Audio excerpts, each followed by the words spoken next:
So hey everyone, welcome back to another quick and very interesting tutorial where in this quick tutorial I'm going to show you how you can speed up your videos without using any software. Now in order to do it, all you need is just simply open any of the browser in your device. Here you have to search for Clydio. You can see the right spelling over there. If I pronounce it wrong, just simply go over there and hit enter, and here you're gonna find multiple options right here. Now in order to change the speed of a video, here you're gonna see this option which says speed. Just simply go over there and upload the video file. For example, if I upload this file that of which I want to change the speed, it will take some time, and you're gonna find those options to change the speed of your videos. Let's wait for the site to respond.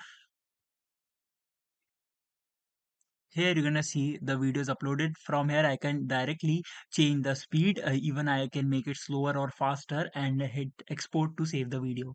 Alright, so that's it for this tutorial. I hope this video will be helpful for you. Make sure to hit the like button and subscribe button for more such helpful and interesting tutorials. See you in the next one. Take care.